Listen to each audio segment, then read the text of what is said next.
আল্লাহ পাক বলেছেন, হে মুহাম্মদ সাল্লাল্লাহু আলাইহি ওয়াসাল্লাম, বলেন সাল্লাল্লাহু আলাইহি ওয়াসাল্লাম, তোমার উম্মতের কোনো ব্যক্তি যদি আসমান জমিনের সমান গুনাহ নিয়ে আমার সামনে দাঁড়ায়, আসমান জমিন সমান গুনাহ নিয়ে আমার সামনে দাঁড়ায়, কিন্তু আমার সাথে শিরকের পাপ নাই, আমার সাথে কোনো শিরকের পাপ করে নাই, ইনশাআল্লাহ আমি আল্লাহ তার সামনে আসমান জমিন সমান ক্ষমা নিয়ে হাজির হব ইনশাআল্লাহ। তার মানে আমরা যদি ইনশাআল্লাহ তাআলা শিরকের পাপ থেকে দূরে থাকতে পারি, ইনশাআল্লাহ আশা করা যায় আমরা আল্লাহর সন্তুষ্টি পাবো ইনশাআল্লাহ। এরপর আল্লাহ রাব্বুল আলামিন কি করলেন? আল্লাহ রাব্বুল আলামিন পুরো মহাবিশ্ব সৃষ্টি করে সব দায়িত্ব ভাগ করে দিলেন। ভাগ করে দেওয়ার পরে আল্লাহ পাক জান্নাত জাহান্নাম সৃষ্টি করেছেন কিনা? আচ্ছা, জান্নাত এবং জাহান্নাম কার কার জন্য সৃষ্টি করেছেন বলেন? জিন আর মানুষ। আচ্ছা, এখন জান্নাতের চেয়ে কি শান্তির কোনো জায়গা আছে? আচ্ছা, এই জান্নাত কার জন্য সৃষ্টি করেছেন? জিন আর মানুষ। আচ্ছা, তাহলে আল্লাহ পাক মানব জাতিকে ভালোবাসেন কিনা? ভালোবাসেন কিনা? আপনি যখন কাউকে ভালোবাসবেন, তাকে সবচেয়ে সুন্দর গিফট দিতে চাইবেন কিনা? তার জন্য সবচেয়ে ভালোটা কিনতে চাইবেন কিনা? আল্লাহ পাক জান্নাত তৈরি করেছেন কাদের জন্য? আমাদের জন্য। তার মানে আল্লাহ পাক আমাদেরকে ভালোবাসেন কিনা? অবশ্যই বাসেন। আল্লাহ রাব্বুল আলামিন জাহান্নামও তো সৃষ্টি করেছেন। এখন যদি বলি যে তাহলে আল্লাহ পাক কি আমাদেরকে ভালোবাসেন না, জাহান্নামে কিভাবে দিবেন? উত্তরটা কি হবে তাহলে? উত্তর হচ্ছে এই যে যদি আল্লাহ না করুক কোনো ব্যক্তি জাহান্নামে যায়, তাহলে বুঝতে হবে সেই ব্যক্তি জাহান্নামে যাওয়ার যোগ্য ছিল বলেই জাহান্নামে গিয়েছে। কথা কি বুঝতে পারছেন? আর যদি কোনো ব্যক্তি জান্নাতে যায়, তাহলে বুঝতে হবে সেই ব্যক্তির উপর আল্লাহ পাক দয়া করেছেন বলেই সে জান্নাতে গিয়েছে। মানুষ তার আমল দিয়ে জান্নাতে যেতে পারবে না। মানুষ তার আমল দিয়ে জান্নাতে যেতে পারবে না, আল্লাহর দয়া অনুগ্রহ দিয়ে জান্নাতে যাবে ইনশাআল্লাহ। আল্লাহ পাক আমাদের সবাইকে সেই দয়া অর্জন করার তৌফিক দান করুন। আল্লাহ পাক সৃষ্টি করলেন আদম আলাইহিস সালামকে। কাকে? এর আগে আল্লাহ পাক জিন জাতি সৃষ্টি করেছেন, আমি ওইদিকে যাচ্ছি না, আমি মানুষের কথা বলছি। আদম আলাইহিস সালামকে আল্লাহ পাক কেমন করে সৃষ্টি করেছেন? আল্লাহ পাক সূরা সাদের মধ্যে বলেছেন যে খলাকতু বিয়াদাই,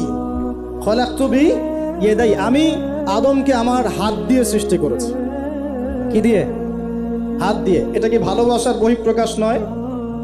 আল্লাহ পাক কি আমাদেরকে ভালোবাসেন না? ভালোবাসেন। আচ্ছা, এই দুনিয়াতে যত কিছু আছে, এই দুনিয়ার আকাশ বাতাস নদী নালা পানি অক্সিজেন সবকিছু কার জন্য সৃষ্টি করা হয়েছে? গরু ছাগলদের জন্য, মানুষের জন্য? মূল দায়িত্ব কার? মূল অধিকার কার? মানুষের নয় কি? তাহলে এই পুরো বিষয়গুলো কি আল্লাহ পাকের ভালোবাসার বহিঃপ্রকাশ নয়? হ্যাঁ। আচ্ছা, এবার আসেন, আল্লাহ পাক আদম আলাইহিস সালামকে সৃষ্টি করে সমস্ত নাম শিক্ষা দিয়েছেন। এই যে নাম শিখানো মানে জ্ঞান শিখানো, এই জ্ঞান শিখানোটা কি আল্লাহর দয়া ভালোবাসা নিদর্শন নয়? একটু ধরায় দিচ্ছি আপনাদেরকে। এবার সামনে আসেন, আল্লাহ পাক ফেরেশতাদের সামনে তাকে উপস্থাপন করলেন, করে বললেন সব ফেরেশতা তোমরা যারা আছো সেজদা করো আদমকে। এই যে আমাদের পিতাকে সম্মানিত করা হচ্ছে, এটা কি ভালোবাসার বহিঃপ্রকাশ নয়?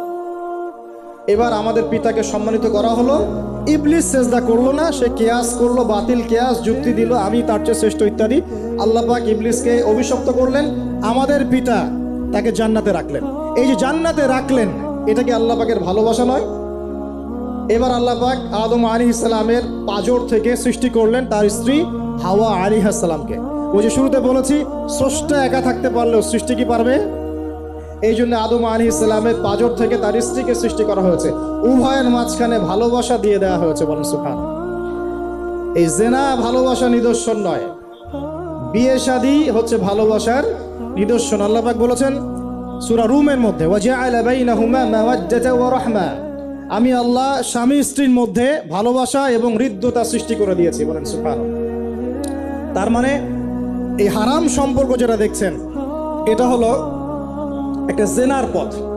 আর যখন আমরা হালালভাবে বিয়ে শাদী আপনারা করবেন, তখন দেখবেন আল্লাহ পাকের পক্ষ থেকে ভালোবাসা সৃষ্টি হয়ে যাবে ইনশাআল্লাহ। অতএব ওয়াদা করতে পারি তো আল্লাহর কাছে, নিজের চরিত্রকে পবিত্র রাখবো ইনশাআল্লাহ, হারাম কোনো সম্পর্কে যাব না ইনশাআল্লাহ, কোনো সহি প্রেমেও যাব না ইনশাআল্লাহ। এটা সহি প্রেম আবার কি জিনিস? দিনী ভাই দিনী বোনের মধ্যে এখন প্রেম চলে, এগুলো হয় না মাঝে মাঝে? এগুলোও বন্ধ, এগুলো বন্ধ করতে হবে। হালাল উপার্জনের সোর্স হয়ে গেলেই দিনদার মেয়ে দেখে বিয়ে করে ফেলবেন ইনশাআল্লাহ তাআলা। অন্য কোনো পথে যাবেন না, কোনো হারাম পথে যাবেন না। ওয়াদা করেন ইনশাআল্লাহ? রাজি আছেন তো ইনশাআল্লাহ? আল্লাহ কবুল করুন, আমিন। আর বিয়ের সময় অবশ্যই দিনদারিতা দেখবেন, অন্য কিছু না। অন্য কিছু পরে, দিনদারিতা আগে। দিনদারিতা আছে, নামাজ পড়ে, পর্দা করে, মাশাআল্লাহ সব দিক ঠিক আছে, তারপরে দেখবেন আপনি অন্য কিছু, তার আগে নয়। কথা ঠিক আছে? একইভাবে মেয়েদের ক্ষেত্রেও, যে আগে দেখবেন না ছেলে কত বড় চাকরি করে, ছেলের কত বড় বাড়ি আছে, গাড়ি আছে, এটা পরে। আগে দেখবেন ছেলে নামাজি কিনা, সুন্নত আছে কিনা, ইসলামের জন্য তার সফট কর্নার আছে কিনা, ইসলাম প্র্যাকটিস করে কিনা, এগুলো আগে দেখবেন। এগুলো না দেখলে কি হবে জানেন? বিয়ের 1 বছর 2 বছর পরেই বুঝতে পারবেন দুনিয়াটা জাহান্নাম হয়ে গেছে। নাউজুবিল্লাহ। দুনিয়াতেই তখন জাহান্নামের আযাবের স্বাদ ভোগ করতে হবে। নাউজুবিল্লাহ। আল্লাহ পাক আমাদেরকে হেফাজত করুন, আমিন। তো এই যে আল্লাহ পাক আদম আলাইহিস সালামের পাঁজর থেকে সৃষ্টি করলেন কাকে, এবং ভালোবাসা দিয়ে দিলেন উভয়ের মাঝখানে, এটা কি আল্লাহ পাকের দয়া নয়? আল্লাহ পাক ভালোবাসেন না? এবার দেখেন, গাছের কাছে যেতে নিষেধ করলেন। আমি কিন্তু শর্ট করে বলছি, গাছের কাছে যেতে নিষেধ করলেন, তোমরা জান্নাতে থাকো, খাও, যা ইচ্ছা করো, কিন্তু ওয়ালা তাকরাবা হাযিহিশ শাজারা, এই গাছের কাছেও যাবে না। একটা পরীক্ষা, জাস্ট একটা পরীক্ষা। এখানে কিন্তু বলা হচ্ছে গাছের কাছেও যাবে না, বলা হচ্ছে না যে গাছের ফল খাবে না। ঠিক যেমন আল্লাহ বলেছেন তোমরা জেনার কাছেও যাবে না। আল্লাহ পাক কিন্তু বলেন নাই জেনা করবে না, আল্লাহ পাক বলেছেন তোমরা জেনার কাছেও যাবে না। তো এখান থেকে আমরা এই হুকুমটার কঠোরতা বুঝতে পারি। তো প্রিয় ভাইরা, এখানে আমাদের পিতামাতা শয়তানের প্রলোভনে পড়ে গেলেন। কেন পড়লেন? শয়তান ওয়াসওয়াসা দিল যে আমি কি তোমাদেরকে এমন গাছের কথা বলে দিব যে গাছের কাছে গেলে বা যার ফল খেলে তোমরা চিরস্থায়ী জীবন পাবে এবং তোমরা ফেরেশতা হয়ে যাবে, এরকম কথা বলবো, এবং তোমরা কোনোদিন মরবে না। হাল আদুল্লুকা আলা শাজারাতিল খুলদি ওয়া মুলকিন লা ইয়াবলা, এই দুটো ওয়াসওয়াসা, চিরস্থায়িত্বের ওয়াসওয়াসা এবং অমরত্বের ওয়াসওয়াসা দিয়ে আমাদের পিতামাতাকে নিয়ে গেল। এখন আমাদের পিতামাতা কি ফল খেয়েছিলেন কি খান নাই? আচ্ছা, এখন আল্লাহ পাকের দৃষ্টিতে অন্যায় হয়েছে কিনা? এরপরে আমাদের পিতামাতা কি করলেন? বললেন রব্বানা যালামনা আনফুসানা ওয়া ইল্লাম তাগফির লানা ওয়া তারহামনা লানাকুনান্না মিনাল খাসিরিন।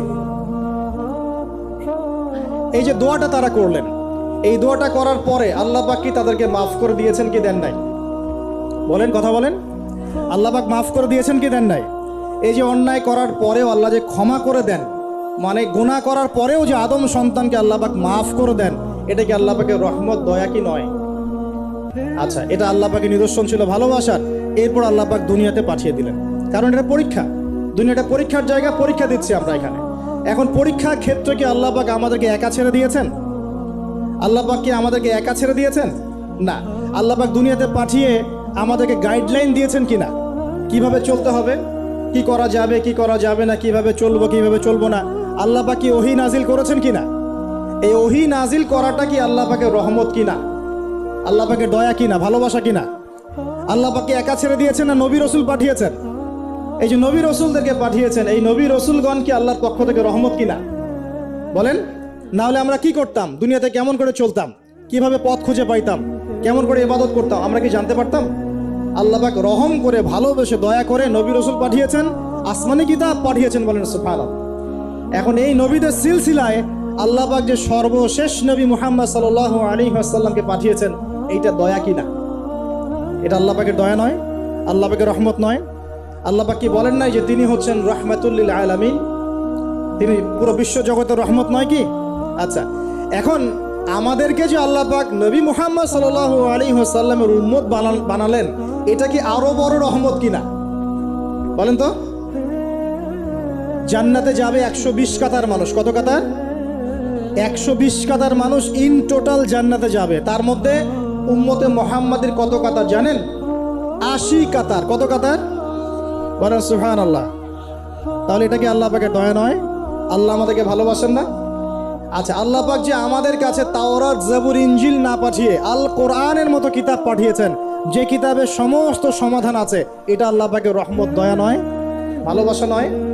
আচ্ছা, এখন আল্লাহ পাক দুনিয়াতে চলার জন্য আমাদেরকে জীবন দিয়েছেন, হায়াত দিয়েছেন, সুস্থতা দিয়েছেন, পরিবার দিয়েছেন, আমাদের ব্যবসা বাণিজ্য দিয়েছেন, আমাদের স্ত্রী সন্তান দিয়েছেন, আমাদেরকে চলাফেরা করার ক্ষমতা দিয়েছেন।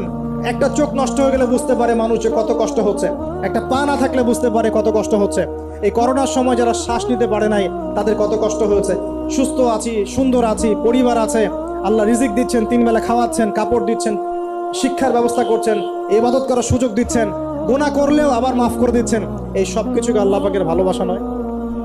এই ভালোবাসাগুলো কি নিঃস্বার্থ ভালোবাসা না স্বার্থ ভিত্তিক ভালোবাসা? এই আল্লাহ পাকের কোনো স্বার্থ আছে? আল্লাহ পাক আমাদের কাছে কিছু চান? রিজিক চান? টাকা পয়সা চান? আল্লাহ পাকের যদি ইবাদত করে আমরা ছেড়ে দেই, আল্লাহর কোনো ক্ষতি হবে?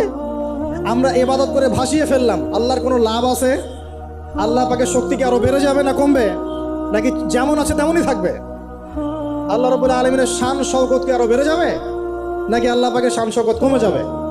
আল্লাহ রাব্বুল আলামিন যেমন, আল্লাহ পাক তেমনই থাকবেন, তাই নয় কি?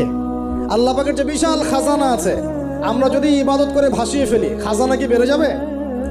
আমরা যদি সবাই ইবাদত করা ছেড়ে দেই, খাজানা কমে যাবে? আল্লাহ পাকের কোনো স্বার্থ আছে আমাদের ভালোবাসার? কোনো স্বার্থ নাই। তাহলে আল্লাহ পাক এই পুরো বিশ্ব জগৎ সৃষ্টি করেছেন নিঃস্বার্থভাবে, তার স্বার্থ ছাড়া। এত অসংখ্য নেয়ামতে আমাদেরকে ভর্তি করে রেখেছেন আমাদের স্বার্থে, তার কোনো স্বার্থ নাই। কোনো স্বার্থ আছে? এই পরীক্ষায় পাশ করলে আমরা আবার জান্নাতে যাবো ইনশাআল্লাহ। ওই জান্নাতে যাওয়ার পরে কি আমাদের স্বার্থ থাকবে না আল্লাহ পাকের স্বার্থ থাকবে? সুবহানাল্লাহ। এই এতটুকু যদি বুঝতে পারি, আল্লাহ পাক একমাত্র সত্তা যিনি আমাদেরকে প্রকৃত অর্থে ভালোবাসেন। বাকি যত কিছু আছে আমাদের চারপাশে, এই ভালোবাসাগুলোর পিছনে একটা একটা স্বার্থ থাকে। কথা বুঝতে পারছেন না মনে? সন্তানকে অনেক ভালোবাসেন, বুঝলাম, পিতামাতা, কিন্তু এই সন্তান যদি আপনার মনের মতো করে না চলে, একসময় কিন্তু আপনিও সন্তানের উপর রুষ্ট হবেন না? স্ত্রীর জন্য এত কিছু করছেন, দেখবেন কোনো একদিন আপনি করতে পারলেন না, দেখবেন সেদিনই আপনাকে একদম ধুয়ে রেখে দিল একদম। এমন হয় কি না? তা আমাদের ভালোবাসাগুলোর পিছনে কোনো কোনো স্বার্থ থাকে কি না? আর এই যে জেনা চলছে, এই জেনার মধ্যে মূল স্বার্থটা কি? যৌনতা। মূল স্বার্থ কি? ছেলেও চায় মেয়েকে ভোগ করতে, মেয়েও চায় ছেলেকে ভোগ করতে, এবং বলে না না এটা পবিত্র ভালোবাসা, আমরা বিয়ে করার জন্যই জেনা করেছি, নাউজুবিল্লাহ, তাই না? বলে না, আমরা তো বিয়ে করব, সমস্যা কি? তো ফ্রি মিক্সিং করলে কি সমস্যা? তাহলে বিয়ে যদি করবা, তাহলে মেলামেশা বিয়ের পরেই করো, ব্যাস, নিঃস্বার্থ প্রমাণ হবে। বিয়ে যদি করার উদ্দেশ্য থাকে, তাহলে বিয়ের আগে আর দেখা সাক্ষাৎ করো না, কথাবার্তা বলো না, একবার বিয়ে করো তারপরে করো, তখন দেখবেন না না এটাতে রাজি না, তার মানে স্বার্থ এখানে আছে। তাহলে নিঃস্বার্থভাবে কে আমাদেরকে ভালোবাসে? অতএব প্রিয় ভাইয়েরা এবং বোনেরা যারা শুনছেন লেকচার, নিঃস্বার্থভাবে যে সত্তা আমাদেরকে ভালোবাসেন, সেই সত্তাকে ভালোবাসতে শিখুন। আল্লাহ পাক তৌফিক দান করুন। এখন আল্লাহ পাক আমাদেরকে কিছু কিছু ক্ষেত্রে ভালোবাসতে বলেছেন, যেমন আল্লাহ পাক তার দ্বীনকে ভালোবাসতে বলেছেন, আল্লাহ পাক তার নবীকে ভালোবাসতে বলেছেন, আল্লাহ পাক আমাদের পিতামাতাকে ভালোবাসতে বলেছেন, আল্লাহ পাক আত্মীয়তার সম্পর্ক রক্ষা করতে বলেছেন, আল্লাহ পাক রক্তের সম্পর্ক বজায় রাখতে বলেছেন, আল্লাহ পাক স্ত্রী সন্তানকেও ভালোবাসতে বলেছেন। আল্লাহ পাক কিন্তু তার রাস্তায় জানমাল ব্যয় করে আল্লাহর পথে দাওয়াত এবং জিহাদ করতে বলেছেন। এখন এগুলো আল্লাহ বলেছেন বলে আমরা করব, আল্লাহ পাক ভালোবাসতে বলেছেন বলে আমি ভালোবাসবো, কিন্তু উদ্দেশ্য হবে আল্লাহর সন্তুষ্টি অর্জন করা। আমি কেন আমার মাকে ভালোবাসি? বিকজ আমার মায়ের পায়ের নিচে আমার জান্নাত, আল্লাহ ভালোবাসতে বলেছেন তাই বাসি। আমি কেন বাবাকে ভালোবাসি? আল্লাহ ভালোবাসতে বলেছেন তাই ভালোবাসি। আমি কেন আমার স্ত্রীকে ভালোবাসবো? কারণ আল্লাহ পাক ভালোবাসতে বলেছেন তাই বাসবো। আমি কেন আমার সন্তানকে ভালোবাসবো? আল্লাহ পাক বলেছেন নেককার সন্তান আমার জন্য ওসিলা হবে, এই জন্য ভালোবাসবো। আল্লাহ পাক আমাকে বলেছেন নবীকে ভালোবাসতে, আমি নবীকে ভালোবাসবো। আল্লাহ পাক যে বিষয়গুলোকে ভালোবাসতে বলেছেন আমরা অবশ্যই ভালোবাসবো।